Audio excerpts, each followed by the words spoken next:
하나님 말씀 사무엘상 4장 12절에서부터 22절까지 말씀 교독하겠습니다. 오늘은 4월 16일 금요일 아침입니다.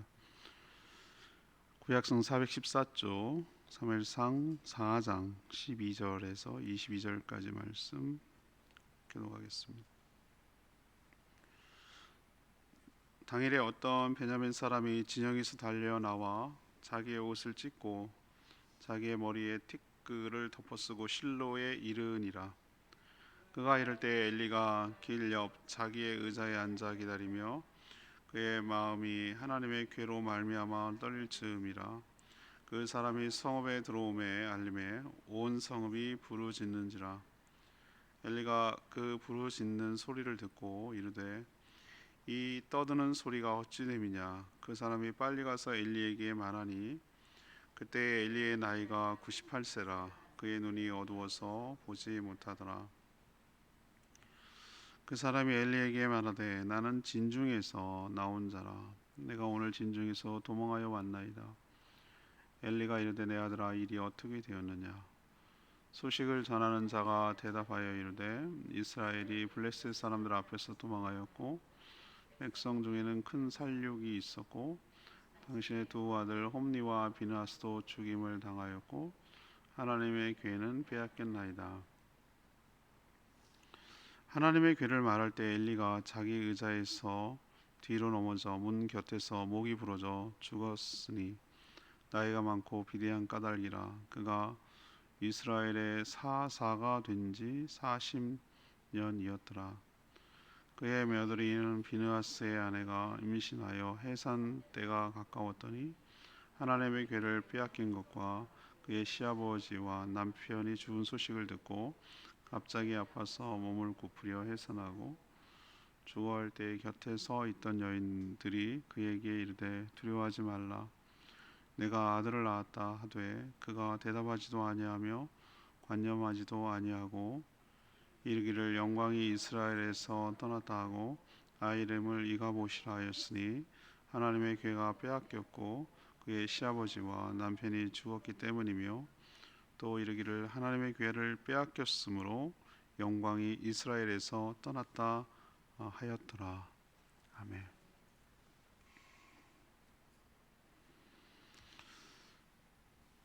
엘리 가문 그리고 이스라엘의 패전 이런 암울한 소식인데요. 엘리는 전쟁 소식, 블레셋과의 전쟁이 어떻게 되는지 초조하게 기다리고 있었습니다. 베냐민 지파 사람이 진영에서 달려와서 패전했고 많은 사람이 죽었고 엘리의 두 아들 홈니와 비느하스도 죽었으며 결정적으로 언약궤도 승리를 위해서 가져갔던 부적처럼 사용하려고 했던 언약궤도 빼앗겼습니다 라는 말을 전하자 엘리는 그 대목에서 언약궤가 빼앗겼다는 건 자신의 존재 기반과 이스라엘의 정체성이 흔들리는 매우 충격적인 거거든요. 아들 죽은 것보다 더 충격적인 것이요. 그 충격을 받아 뒤로 넘어져 목이 부러져 죽었다고 이렇게 표현하고 있어요. 또 동시에 이때 임신 중이었던 그의 며느리이자 비느하스의 아내죠. 이 모든 소식을 들었어요. 패전 소식, 시아버지가 죽었다, 남편도 죽었다, 언약궤도 빼앗겼다. 물론 그때가 해산 달인지는 모르겠으나 임박했다는 건 알지만 왜 우리도 충격을 받으면은 원래 해산 예정일이 아님에도 진통이 시작되는 경우가 있어요. 그랬던 거로 추정이 돼요. 그래서 진통이 와서 출산을 하는데 주변의 산파들이 아들을 낳았다고 힘내라고 얘기했는데 죽어가면서 아무 생각이 없는 거예요. 뭐 아들을 낳들 지금 이 상황에서 무슨 의미가 있냐는 거죠. 근데 그 정신없는 와중에 아들의 이름을 짓는데 그 아들의 이름이 이스라엘 백성들은 독특하게 아들의 이름을 통해서 예언적인 그때 상황을 뭐 이런 것들을 다 묘사하는데 이가봇이라고 줬어요. 이가봇이라는 말은 좋지 않아요. 하나님의 영광이 떠났다, 하나님의 영광이 떠났다, 끝났다 라는 의미로 이가봇이라는 이름을 줬어요. 그리고 죽었습니다. 하나님의 예언이 맞아 떨어졌죠. 그래서 오늘 질문은 하나님은 어떻게 심판하시는가? 이것이 오늘의 질문입니다. 먼저 12절에서 16절까지 말씀, 영안이 흐려 보지 못하게 하시죠. 이게 심판이죠. 엘리 제사장은 이스라엘과 블레셋 전투 소식을 누구보다도 간절히 기다리고 있었어요. 왜 그렇죠? 홈니, 비느하스 두 아들이 전쟁에 나갔다는 것도 걱정되지만 이 성막이 있어야 할 언약궤가 전투 현장에 가 있는 것이 찜찜해서 영 마음이 편치가 않았던 것이에요. 그런 이스라엘 장로들이 전쟁에서 이기려면 이 언약궤가 필요합니다, 전장에 있어야 됩니다 라고 하도 난리를 치고 요청을 해서 또 4천 명이 이미 죽었고, 그래서 이제 마지못해 영 탐탁지는 자기도 알았어요. 이렇게 하면 안 된다는 거 자기도 알았지만, 그게 왜 그러냐면은 규례의 신명기 12장 5절은 언약궤는 성막 안에 지성소에 있어야 된다는 게 규정이 있어요. 하나님 그렇게 하라고 하셨어요. 근데 그걸 자기 임의로 마음대로 꺼내가지고 전쟁터에다가 이기는 용도로 그렇게 내보냈으니 그 마음 편했겠어요? 자기도 아무리 타락하고 아무리 망가졌어도 그건 아니라는 건 알았을 거 아니에요. 마음에 뭔가 찜찜하다, 캥긴다, 표현이 그런 마음이 들었겠죠. 그는 98세, 오래도 살았어요. 뭐 그 당시엔 더 오래 살았는지 모르겠지만 지금으로 쳐도 100세 시대라고 얘기했는데 정말 98세면 많이 오래 산 거죠. 근데 비대한 노인 98세, 그다음에 눈이 어두워 보지 못했다. 뭐 그때는 의술이 발달하지 않았으니 그게 어떤 원인인지 모르지만 그냥 단순히 노안일 수도 있고, 뭐 백내장이 심할 수 있고, 황반변성이 심할 수도 있고, 뭐 여러 가지 안질이 생길 수 있잖아요. 그런 것 때문에 어두워서 보지 않고 비대하기 때문에 의자에 앉아 있어야 되는 상황이었어요. 오늘 표현이 13절에 보니까 언약궤로 말미암아 떨릴 즈음에라고 그랬어요. 이 얘기는 나이가 들어서 떨릴 수도 있다라는 것인데 그게 아니고 언약궤 때문에 떨렸다는 얘기는 뭐냐면은 상당히 초조했다. 이것 때문에 마음이 걱정이 됐다. 이게 근심이었다. 자기도 뭔가 찜찜하다라는 것을 이렇게 표현하고 있는 거예요. 이거 아닌, 사람이 그렇거든요. 뭔가 할 때 사람이 떨리거든요. 메타포, 은유죠. 그런 노인이라 육안이 보이지 않았다라는 게 말하는 게 왜 그렇게 표현했겠어요? 왜 사무엘상은 그렇게 표현했을까요? 여호와의 등불은 꺼지지 않았더라, 이런 거와 비슷한 거예요. 여호와의 등불, 성막 안에는 메노나라고 부르는 그 촛대를, 일곱 촛대를 켜놔야 되거든요. 근데 그게 꺼지지 않았다라는 것을 묘사하는 게 아니에요. 아직 희망은 남았다라는 것을 그렇게 묘사하는 것처럼 이 엘리의 눈이 어두웠다라고 말하는 것은 단순히 육신만 그렇다는 게 아니에요. 이거는 뭐라고 얘기하면 영안도 눈이 흐려졌다, 살이 분별이 못한다. 언약궤가 나갈 때 말렸어야죠. 안 된다고 그래야 되죠. 지더라도 이건 아니다 라고 얘기를 했어야 되는데 사리 판단 분별 못하는 거예요. 하나님의 심판은 그렇게 시작이 되는 거예요. 뭐부터 시작되는 줄 아십니까? 판단을 제대로 못하게 하는 거예요. 분별을 못하게 하는 거예요. 영안이 캄캄해서 어둡게 만드는 거예요. 더듬고 가게 만드는 거예요. 똑바로 보고 가도 지금 시원찮을 판에 더듬더듬거리고 인생을 살게 만들고 하나님의 뜻이 보이지 않도록 하는 게 그 자체가 심판이에요. 상황에 끌려다니죠. 그리고 떨리죠. 마음의 평강을 잃어버리죠. 그 뒤는 이제 얘기하겠죠. 그게 시작이에요. 우리도 분별 못하고 제대로 판단 못하고 단호하지 못하고 해야 할 거, 하지 말아야 될 것을 못할 때, 이때가 심판의 조짐이고 시작인 것을 여러분 꼭 기억하시기를 바랍니다. 두 번째는 17, 18절에 있는 말씀인데 어떻게 심판하시는지를 보여주는 거잖아요. 오늘 질문이 예언이 그대로 이루어지게 하신다는 것을 보여주고 있어요. 전쟁터에서 베냐민 지파 사람 한 명이 실로까지 달려왔어요. 허겁지겁 달려왔겠죠. 초조하게 에베네셀 주민들은 지금 그 실로 주민들은 기다리고 있었어요. 패전 소식을 전했어요. 실로 사람들은 부르짖으며 무너졌어요. 이미 4천 명이 1차 접전에서 죽었다 그랬잖아요. 언약궤까지 보냈는데 이번에도 처참하게 깨진 거예요. 이번에 증거는 뒤에도 설명이 나오지만 3만 명이 죽었어요. 보병만. 앞에까지 하면 3만 4천이 죽은 거죠. 제사장이자 사사했던 엘리에게도 이 전쟁 소식, 패전 소식을 소상히 들려줬어요. 이스라엘 군사들은 블레셋 군사들에 의해서 이미 4천, 지금 또 3만 4천이 이미 죽었고 그들 앞에서 다 도망쳤으며 당신의 두 아들 엘리의 두 아들 홈니와 비느하스도 아마 언약궤 옆에 있었으니까 죽였겠죠. 블레셋 군대가 죽었고 하나님의 언약궤마저도 빼앗겼다라고 전해주자 엘리는 충격을 받았어요. 다른 대목이 아니라 이 언약궤 때문에 마음이 찜찜했던 것이 현실로 나타나니까 이렇게까지 했는데도 질 뿐만 아니라 언약궤마저 빼앗겼으니까 완전히 그 책임감 때문에 언약궤가 없는 게 뭐가 중요한데요? 속죄를 못해요. 뭐라고 그럴까? 컴퓨터에서 뭐 하드디스크가 없는 기분? 안 꼽는 찐빵 정도 그 이상의 의미예요. 핵심이 없는 거야. 핵심이. 그러니까 제대로 성막의 기능이 작동되지는 않는 거예요. 그러니까 당연히 제사도 못 드렸을 거고 속죄도 못 했을 거고 뭐 이런 일시정지 상태가 되는 상황이거든요. 그러니까 성막의 존재 가치가 없어지는 셈이 되기 때문에 이게 그래서 찜찜하고 우려했던 일이었는데 그게 현실로 나타난 것이죠. 어쩌면 말이죠. 엘리도 직감했는지 몰라요. 그러니까 떨리고 마음이 불안하고 그랬겠죠. 올 것이 왔다라고 생각했어요. 이미 하나님은요 어린 사무엘을 부를 때 사무엘아 사무엘아 불러서 내가 너를 쓰겠다 이 말하고 끝낸 게 아니라 첫 번째 계시를 한 내용이 뭔지 아세요? 자기가 그 모시고 어린아이잖아요. 아버지 이상 같은 엘리 제사장을 모시고 옆에서 순부름하고 이렇게 하던 아이였는데 세상에나 엘리와 그 가문을 멸하겠다라는 얘기를 첫 번째 계시였어요. 그게 얼마나 충격적이었을까요? 또 그것을 엘리에게 전달했어요. 그래도 여전히 못 알아듣자 두 아들에 대해서 단호하지 못하자 하나님의 사람 선지자였을 거예요. 이름 없는 선지자 찾아와서 통보합니다. 너희 가문을 완전히 멸하겠다라고 얘기를 해요. 알고 있었어요. 엘리도. 그리고 그것이 성취된 것뿐이죠.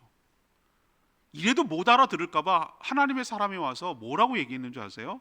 이게 하나님이 내리친 심판이라는 것을 깨닫게 해주려고 너의 두 아들이 같은 날 죽을 것이다 라는 것이 하나님이 내리는 심판의 증거라고 얘기했는데 아니나 다를까 블레셋 전투 2차 전투에서 언약궤를 둘 다 제사장이니까 언약궤 옆에 있었던 홈니 비느하스도 동시에 죽었어요.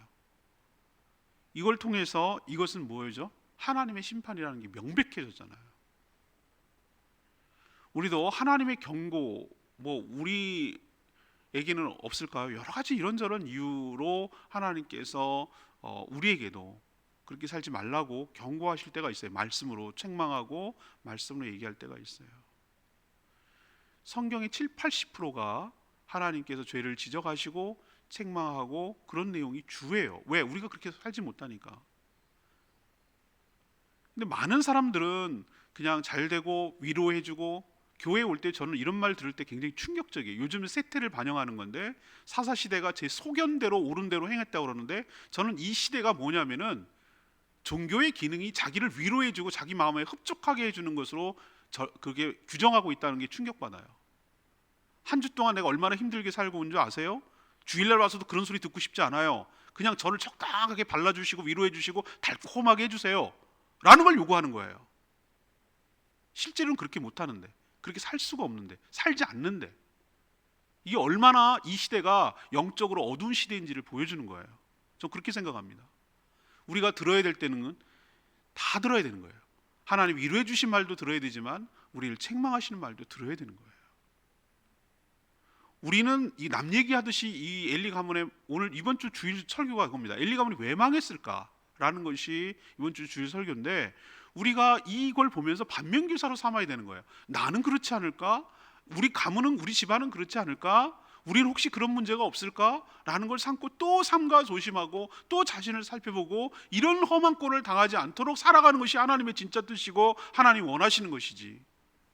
하나님이 책망하고 하나님이 경고하고 하나님이 우리를 무섭게 하고 하나님을 몰아친다 이렇게만 받아들인 것이야말로 얼마나 어리석은 일인가. 입에 쓴 약이 몸에는 좋을 줄로 믿습니다. 이것을 겸허하게 말씀을 잘 수용하고 받아들일 때 내 것이 되고 나에게 유익이 되고 나에게 축복이 될 줄로 믿습니다. 엘리가 왜 망했는지를 경고를 우리도 가볍게 여기면 안 돼요. 이렇게 분명하게 이루어지는 것을 볼 때 하나님이 허튼 말이 아니구나, 하나님 말 한마디 한마디에 무게가 있구나, 그대로 이루어주시는구나 라는 것을 우리 명심해야 될 줄로 믿습니다. 세 번째는 19절에서 22절까지 말씀이에요. 하나님의 영광이 떠나가 버리는 거예요. 엘리의 며느리이자 비느하스의 아내가 임신해서 산딸이 되었던 것으로 보여요. 예정 일은 아니었던 것 같아요. 모르겠어요. 전 그렇게 생각이 돼요. 그렇지만 충격적인 소식을 들었어요. 그러자 진통이 시작됐어요. 주변에서 돕는 산파겠죠. 아들을 낳았다. 그때는 아들 낳는 게 축하죠. 뭐 요즘은 뭐 아들이고 딸이고 딸이 더 낳을 때도 있다고 그러는데 뭐 그게 뭐가 중요하겠어요. 그렇지만 그 당시는 아들을 낳는, 대를 잇는 그런 것이 굉장히 큰 위로고 축복이겠죠. 아들 낳으니까 좀 더 힘을 내라고 막 이렇게 격려하고 있는데 그녀는 전혀 기뻐할 수가 없었어요. 시아버지 엘리의 즉사, 남편과 그의 형의 죽음, 무엇보다도 하나님의 언약궤가 이방인에 빼앗겼다라는 소식은 자기 집안에 할 일을 없게 만드는 거예요. 제사장의 의미가 없어져 버렸어요. 엄청난 충격이었기 때문에 아들을 죽어가면서 아들을 낳은들 그게 무슨 의미가 있겠냐라는 생각이 든 거예요. 암울하죠. 그 정신없는 와중에 아들의 이름을 이가봇이라고 지었어요. 전 이게 좀 신기하긴 해요. 어떻게 죽어가는 마당에 아무 생각이 없었다고 그랬거든요. 멍 때렸다고 그랬어요. 대답도 안 하고 관념치도 않았다. 이 얘기를 한 얘기는 완전 넋이 나간 거예요. 그리고 죽었어요. 결국 며느리도 아들 하나 낳고 죽었어요. 이것도 예언에 맞는 겁니다. 왜 그랬죠? 엘리에게 하나님의 사람이 와서 뭐라고 하지? 너희 집안에 노인이 없게 할 것이다. 단명한다는 얘기거든요. 근데 정말로 며느리도 죽잖아요. 이가봇이라는 말이 참 중요해요. 이가봇이라는 이름이 뭡니까? 하나님의 영광이 이스라엘에게서 떠났다. 이스라엘 백성들에게 언약궤는 하나님의 임재를 상징하고 하나님의 백성이라는 정체성을 뜻하는 겁니다. 언약궤가 없는 성막은 성막이라고 말할 수 없어요. 엘리 가문의 모습은 그 시대 사사시대의 모습을 잘 보여줘요. 이제 더 이상 하나님이 함께 하지 않고 영광이 떠났음을 이 상징적으로 이 시대가 이걸로 끝났다라는 것을 보여주는 것이죠. 그러나 하나님 포기하는 것이 아니라 새로운 시대, 새로운 인물을 통하여 새로운 시대를 열어간다라는 것을 사무엘을 통해서 보여주고 있는 줄로 믿습니다. 오늘 레마의 말씀이 22절 말씀, 하나님의 궤를 빼앗겼으므로 영광이 이스라엘에서 떠났다 하였더라. 정말 언약궤가 빼앗겼기 때문에 하나님이 떠나셨을까요? 그들은 언약궤만 있으면 하나님을 붙들 수 있다고 착각을 했어요. 하나님은 호리병 속에 갇혀 지내는 지니 같은 존재가 아니에요. 이스라엘 백성들을 위해 머물겠다고 하셨지 하나님은 거기에 가둘 분이 아니에요. 자유로운 분이에요. 이스라엘 백성들은 언약궤가 아니라 하나님을 붙들고 하나님을 모시도록 노력했었어야 돼요. 엘리의 두 아들처럼 엉망으로 살면서도 이겨 보겠노라고 언약궤를 통해서 하나님을 자기 마음대로 부리려고 했던 이 시도가 얼마나 악했는가. 하나님이 거기 더 이상 같이 있을 수가 없었어요. 그래서 하나님의 영광이 떠나버리셨어요. 성전에 떠나는 환상도 보여주거든요. 여기 벌써 한 번 더 보여줬어요. 하나님이 우리가 계속 붙들 수 있다. 아니요. 하나님이 영광이 도저히 있을 수가 없는 상황이면 떠날 수도 있겠다. 이 무서운 상황이구나. 이게 진짜 심판이구나 라는 것을 우리가 생각을 하고 두렵고 떨림으로 말씀을 받아야 될 줄로 압니다. 오늘 질문이 뭐였습니까? 하나님은 어떻게 심판하시는가? 이게 오늘 질문이에요. 첫 번째는 뭐부터 흐려진다고요? 영안이 흐려서 사리, 분별, 판단, 행동 못하게 하는 거. 여기서부터가 패착이 시작되는 거예요. 두 번째는 예언이 그대로 이루어진다는 거. 다 이루어졌어요. 두 아들이 죽을 것, 노인이 얻게 할 것, 질 것, 이런 모든 것들이 다 이루어졌어요. 노인이 얻게 할 것, 이런 것들이 전부 다 이루어졌어요. 하나님의 심판이 무섭다는 것, 두 아들이 동시에 죽는 것, 시그널, 표징이었어요. 증거였어요. 다 이루어진다는 걸 보여주는 거예요. 세 번째는 이가봇, 하나님의 영광이 떠나는 무서운 심판이 있다는 거. 그 전부터 계속 징조가 있었는데 여기에 와서 블레셋을 통해서 그것이 이루어진다는 걸 기억하시기를 바랍니다. 반면교사로 삼았으면 좋겠어요. 663장 찬양지 부르고 기도하도록 하겠습니다.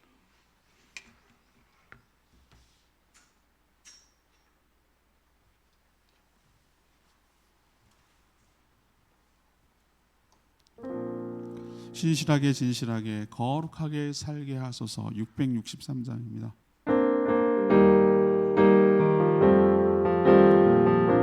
신실하게 진실하게 신실하게 진실하게 거룩하게 살게 하소서. 신실하게 진실하게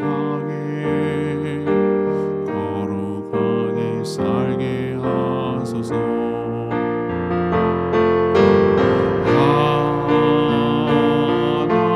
하나님이 나의 마음 만져주소서.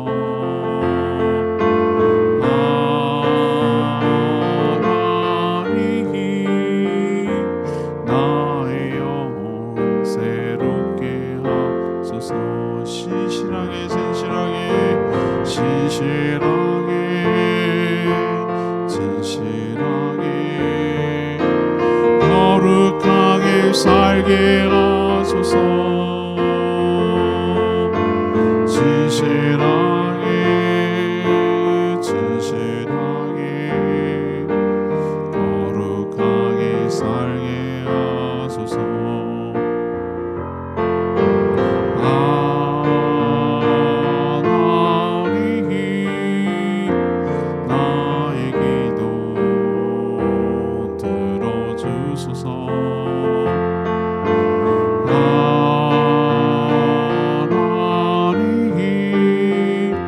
주의 길로 인도하소서. 오늘 엘리 가문이 올라가고 또 하나님의 영광이 떠나는 과정을 보면서 참 안타깝죠. 그리고 생각이 드거든. 아, 우리도 나도 이러지 말란 법이 없구나. 여기서 반면교사로 삼고 교훈을 얻어야 우리도 이 험한 꼴 당하지 않게 될 줄로 믿습니다. 하나님, 우리가 너무나 오해하고 잘못 생각할 때가 많아요. 하나님 참고 기다리고 하시는 분이지만 또 죄에 대해서는 굉장히 단호하시고 거룩하신 분인 걸 기억하고 오늘 말씀을 통해서 우리에게는 이런 일이 생기지 않고 하나님 은혜와 축복 가운데 살아가는 저희와 저희 집안 되길 수 있게 해달라고 주여 외치며 기도하겠습니다. 주여 하나님, 신실하게 진실하게 거룩하게 살게 하소서. 신실하게 진실하게 거룩하게 살게 하소서.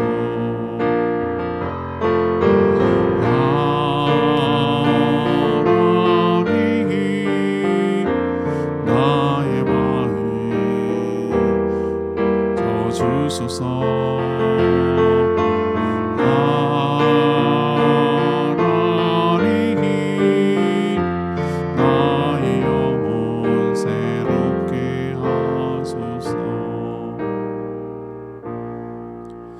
하나님, 엘리 가문의 심판을 보면서 많은 것을 깨닫습니다. 영안이 닫히면 사례 분별도 판단도 제대로 할 수 없음을 깨닫습니다. 목적을 위해 하나님을 수단으로 이용하려고만 했던 결과가 무엇인지를 똑똑히 보게 하시니 감사합니다. 하나님의 경고와 예언을 가볍게 여기고 안일하게 대처한 결과가 무엇인지를 알게 해주시니 감사합니다. 하나님의 심판은 단호하며 예언한 그대로 이루어짐을 믿습니다. 하나님의 영광이 떠날 때 어떤 모습인지도 깨닫습니다. 두렵고 떨리는 마음으로 이 말씀을 받게 하시고 저희들은 이런 심판을 받지 않고 주의 은혜와 축복 속에 살아가도록 은혜를 베풀어 주시옵소서. 오늘도 하나님 앞에 간구하는 모든 기도마다 주님께서 응답하여 주시고 주의 은혜로 사는 복된 하루 되게 하여 주시옵소서. 감사드리며 예수 그리스도의 이름으로 축복하며 기도합니다. 아멘. 오늘 하루도 주님의 은혜 가운데 살기를 축복합니다. 모든 모이는 목장들마다 은혜롭게 달라고 정보 기도해 주십시오. 충분히 기도하고 하루 시작합니다.